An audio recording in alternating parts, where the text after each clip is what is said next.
안녕하세요. 상식이 돈이 되는 지식스쿨 이상스쿨입니다. 오늘은 이상스쿨에서 뜨거운 관심을 받았던 소식을 모아봤습니다. 지하철에서 핑크빛 농장 만나보신 적 있으신가요? 서울 지하철역 5곳엔 LED 조명을 받으며 버터헤드 레터스, 카이피라 등 10가지 종류의 샐러드용 채소 2만 1000포기가 232제곱미터 면적의 6단 선반 위에서 빼곡하게 자라고 있습니다. 국내 최대 스마트팜 업체이자 국내 최대 샐러드 판매 업체인 팜8가 조성한 실내 농장이죠. 팜8는 인공지능, 빅데이터 등 4차 산업혁명 기술을 농업에 도입해 샐러드 판매 시장에서 돌풍을 일으킨 국내 스마트팜 업계 선두주자입니다. 서울을 비롯해 경기 화성, 평택, 천안, 이천 등에 설치한 스마트팜에서 새싹 채소, 어린잎 채소, 파프리카, 허브 등 150여 종을 재배해 하루 65,000팩, 30분의 샐러드를 판매하고 있죠. 스마트팜은 무농약 수경 재배로 혹한 폭우 등 기후 이변과 토양 오염, 미세먼지의 영향을 받지 않는다는 것이 장점입니다. LED를 활용한 인공태양광과 식물 뿌리의 양분 흡수를 조절하는 토양전기 전도도와 산도 등을 통해 식물 광합성에 필요한 온도, 습도 등 10가지 환경 변수를 첨단 기술로 재현해내죠. AI와 빅데이터 분석을 통한 각 품종에 적합한 최적의 환경을 갖추고 있고 6단, 12단으로 된 선반에서 채소를 기르기 때문에 일반 농지에 비해 생산성이 40배가량 높습니다. 원래는 상암 월드컵 경기장에서 자랄 채소가 불과 40분의 1 공간에서 자랄 수 있는 거죠. 여러분도 이 회사가 만든 채소 한 번씩 드셔보셨을 겁니다. 서브웨이 샌드위치에 들어가는 양상추도 이미 팜8가 국내 최대 공급자고 버거킹 햄버거에 들어가는 양상추의 상당량도 이 회사에 의존하고 있죠. 롯데마트, 홈플러스 등 대형마트뿐만 아니라 삼성 웰스토리 아워홈 등 급식업체를 비롯해 KFC, 스타벅스, CU, GS25 등 이 회사 채소가 들어가지 않은 곳을 찾는 게 더 힘들 정도죠. 코로나19 사태를 계기로 폭발적으로 성장한 온라인 샐러드 시장에서도 이미 쿠팡에서 샐러드 판매 1위 판매 업체에 올랐습니다. 중소벤처기업부에 따르면 세계 스마트팜 시장 규모는 지난해 352조 원에서 2022년에는 450조 원으로 연평균 약 13% 성장할 전망으로 보고 있습니다. 작년 팜8 매출도 전년보다 25% 증가한 590억 원을 기록했으며 올해는 52% 늘어난 900억 원이 목표입니다. 팜8 매출의 85%는 샐러드용 채소 재배 및 판매에서 15%는 스마트팜 설비 구축에서 나오는데요. 원래는 2009년 일본 스마트팜 기업 미라이로부터 식물 공장 기술을 전수받았다고 합니다. 처음에는 기술을 알려주고 싶어하지 않아 하는 미라이 사장 앞에서 거의 빌다시피 해 설비만 겨우 구입해 왔다고 하는데요. 이제는 팜8의 한국형 식물 공장은 설비를 일본에 역수출하는 수준에 이르렀습니다. 설비뿐만 아니라 팜8의 스마트팜 기술은 아시아 3대 어그테크로 인정받고 있습니다. 경기 평택 본사 수직 실내 농장은 세계적인 네덜란드 종자기업으로부터 세계 10대 스마트팜이라는 찬사를 받기도 했죠. 올해는 일반 가정, 소규모 공장에서 적합한 저가 보급형 스마트팜과 가정용 미니 스마트팜을 출시할 계획이며 중동 지역의 대규모 설비 수출도 앞두고 있습니다. 정부는 본격적으로 스마트팜 연구 개발에 힘을 싣고 있는데요. 지난해 12월 28일 농림축산식품부를 비롯해 농촌진흥청, 과학기술정보통신부가 비영리 공익재단법인 스마트팜 사업단을 공동 설립했습니다. 17일 농림축산식품부에 따르면 재단법인 스마트팜 연구개발 사업단이 정보통신기술, 인공지능 등 4차 산업혁명 기술 도입, 생산성 향상 및 노동력 절감 등을 위한 대규모 스마트팜 연구개발 사업에 본격적으로 뛰어든다고 합니다. 또한 올해부터 신규 사업으로 추진되는 스마트팜 다부처 패키지 혁신 기술개발 사업을 운영 관리합니다. 오는 2027년까지 3,867억 원에 달하는 자금이 이번 사업에 투입될 예정입니다. 농식품부 관계자는 스마트팜 융합 원천기술 개발 확산을 통해 K-팜 모델의 세계시장 진출 확대라는 사업 목표에 도전, 더욱 탄력받을 수 있을 것이라며 앞으로 사업단이 스마트팜 연구개발 사업의 전진기지 및 컨트롤 타워 역할을 수행해 줄 것을 기대한다고 밝혔습니다. 내년 초에는 남극에도 진출합니다. 남극에 있는 세계 각국 기지에서는 대부분 식물공장 형태의 스마트팜이 운영되고 있는데요. 이번에 팜8의 컨테이너형 식물공장이 현지에서 가동되면 남극이 인기 명소로 자리 잡을 것 같습니다. 팜8의 강대현 대표는 한국의 스마트팜 기술력을 전 세계에 홍보하는 최일선 현장이 바로 남극이 되는 셈이라고 덧붙였죠. 팜8는 남극으로 보내는 설비보다 진일 보한 완전 자동형 컨테이너형 식물 공장을 수출 모델로도 키우고 있습니다. 핸드폰, 자동차 등 제조업 공장도 유인 공장에서 무인 공장으로 발전해왔듯이 식물 공장도 사람이 관리하는 체제에서 로봇이 관리하는 체제로 진화하는 것입니다. 강 대표는 이 설비에 대해 이미 일본 기업의 설비 6대 수출 계약을 맺고 제작 중이라고 말했죠. 전체 농업 생산에서 스마트팜이 차지하는 비중이 아직까진 1%에 미치지 못하지만 앞으로는 점차 늘어나 모든 국민의 식탁이 달라질 날이 올까요? 채소뿐만 아니라 토마토, 딸기 등 과일과 비싼 망고 등도 스마트팜으로 재배해 저렴하게 먹을 수 있는 날을 기대해 봅니다.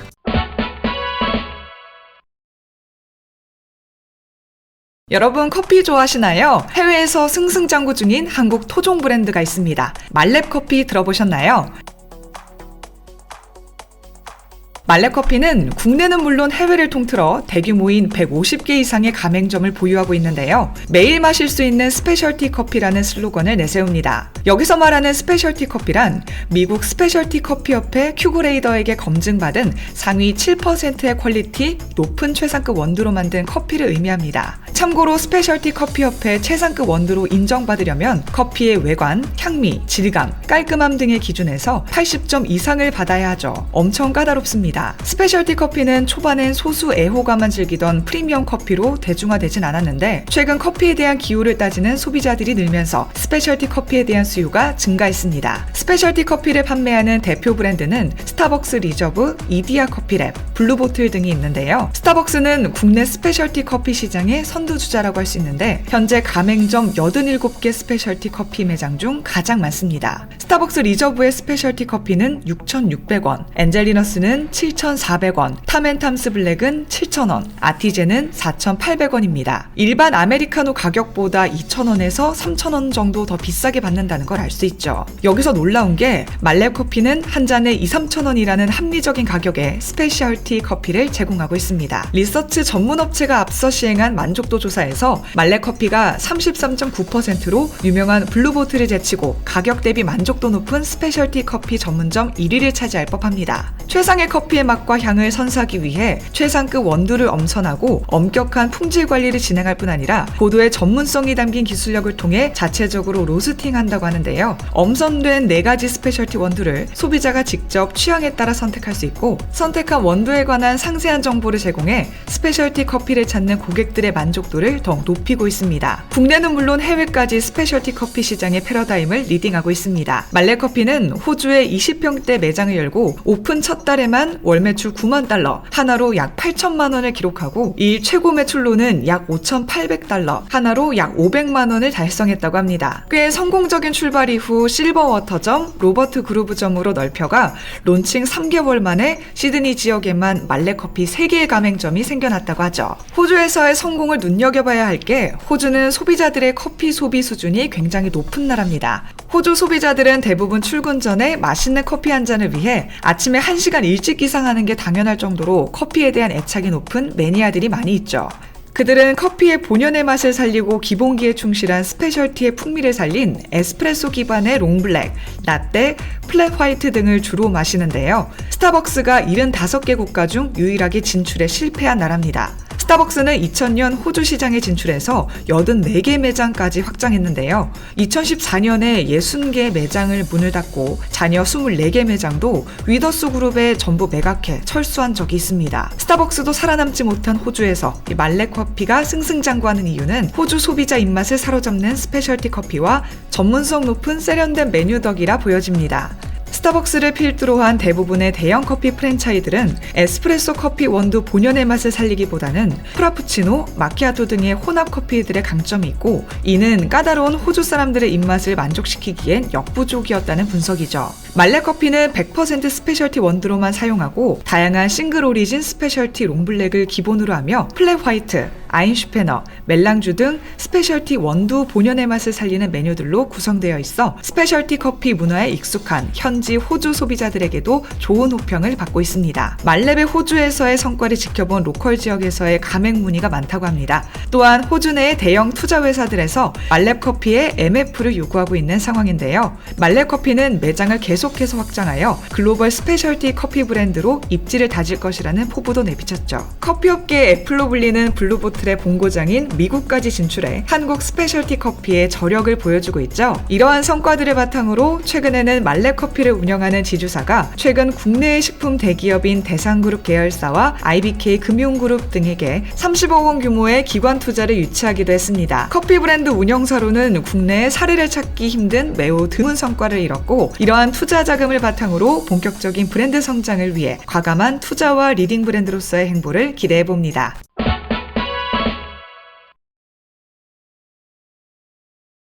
카스테라. 이 단어를 보면 무엇이 떠오르시나요? 평범하게 생각하면 당연히 빵의 한 종류인 카스테라가 떠오르고, 맥주를 사랑하는 주당이라면 오비맥주의 카스맥주와 하이트진로의 맥주 테라가 생각날 것 같습니다. 맥주는 사람들이 좋아하는 대표적인 기호식품 중 하나입니다. 알코올 도수가 높지 않고 소주보다 쓴맛이 적고 상대적으로 호불호도 덜 갈리는 주류인데요. 치킨이랑 먹기 위해 아무 브랜드나 주문하는 소비자부터 까다롭게 브랜드를 따지는 고객, 상품 이미지를 보고 선택하는 사람은 물론 국산 맥주는 절대 안 마신다는 이들까지 선택의 이유도 선호도도 다양합니다. 2018년 수입 맥주 시장에서 일본 맥주는 월등한 1위 자리에 있었습니다. 2위 중국 맥주의 거의 2배였죠. 하지만 지난 2019년 8월 일본 정부가 한국에 대한 수출 규제 조치를 단행한 이후 국내에서 일본 맥주, 유니클로 등 일본산 제품 불매 운동이 벌어진 이후 아사히, 삿포로, 기린 등 일본 맥주 수입액은 2018년 7,830만 달러로 정점을 찍었다가 2019년 3,975만 6천 달러로 급감한 데 이어 지난해는 더 감소했습니다. 1위 자리에서 중국 맥주 역전당해 2위로 내려왔고, 지난해에는 9위까지 추락한 거죠. 이 여파로 국내 맥주 시장이 뜨거워졌습니다. 현재 국내 맥주 시장은 하이트진로, 오비맥주, 롯데 칠성음료, 삼강체제로 흘러가고 있는데요. 아직 롯데 칠성음료의 국내 맥주 시장 점유율은 한 자릿수에 그치고 하이트진로와 오비맥주가 대부분을 차지하고 있어 사실상 두 기업의 맞대결로 볼 수 있습니다.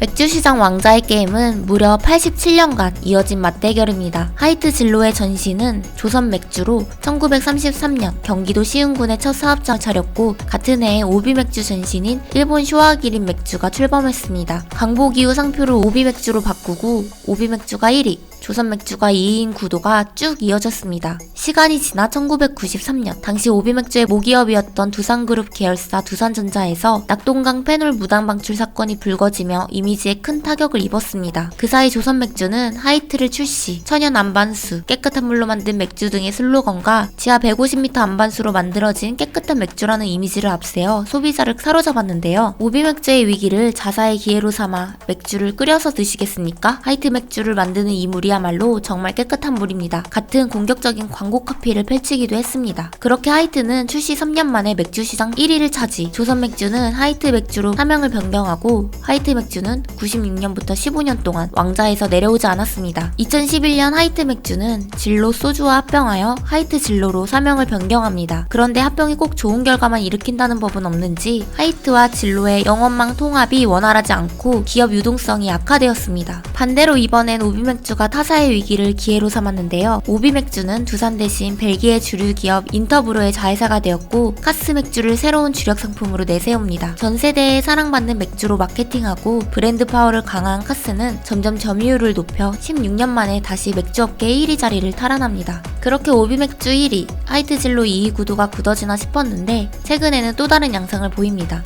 하이트진로가 2019년 3월에 출시한 테라 덕분에 시장 점유율이 반등하기 시작했는데요. 테라는 조금 올드한 이미지였던 하이트진로 브랜드를 전면에 내세우지 않고 새롭고 젊은 제품 이미지를 강조하며 첫 선을 보였습니다. 여기에 테라와 진로 이즈백을 더한 테지나, 테라와 참이슬을 합친 테슬라 같은 독특한 네이밍은 소셜미디어를 통해 제품을 전파시키고 하이트진로의 소주와도 시너지를 이룹니다. 오비맥주도 이에 질세라 국내산 고품질 쌀을 이용한 한맥을 출시, 카스의 갈색병이 아니라 테라와 비슷한 초록병 패키지를 선택하고 한국을 대표하는 K라거로 거듭나겠다는 포부를 밝히기도 했습니다. 한맥이 판매 예정인 2월 초 또 한 번의 맥주 전쟁이 어떤 양상을 보일지 궁금해집니다. 롯데 칠성 음료도 영원한 만년 3위로 무시할 수만은 없는 상황입니다. 롯데 칠성 음료가 작년 한 해 SNS를 뜨겁게 달군 곰표 밀맥주 위탄 생산을 맡는 등 성장 조짐을 보이기 때문인데요. 코로나19로 회식, 모임이 줄어든 대신 집에서 편하게 마실 수 있는 맥주캔 개발, 광고 판촉비 절감 등 더 경제 경제적인 소비자 어필을 택했습니다. 그렇게 롯데칠성 주류 부문은 2016년 230억 원의 영업이익을 낸 이후 몇 년간 적자를 기록했지만 2020년 3분기에는 3년 만에 흑자로 돌아섰습니다. 주류업계에서는 곰표 밀맥주처럼 위탁 생산 맥주가 늘어나면 영세 수제 맥주 업체와 함께 수익성 향상도 기대해볼 만하다고 평가합니다. 경쟁 구도를 통해 한국 맥주가 더욱 발전하고 세계로 널리 퍼져나가길 바라봅니다. 혹시 주식하시나요? 140만 투자자들이 인정하는 최고의 전문가들에게 받는 급등 종목 화면 클릭하고 무료로 받아가세요. 이상스쿨 주식을 모르면 이상스쿨 주식 모르니 이상스쿨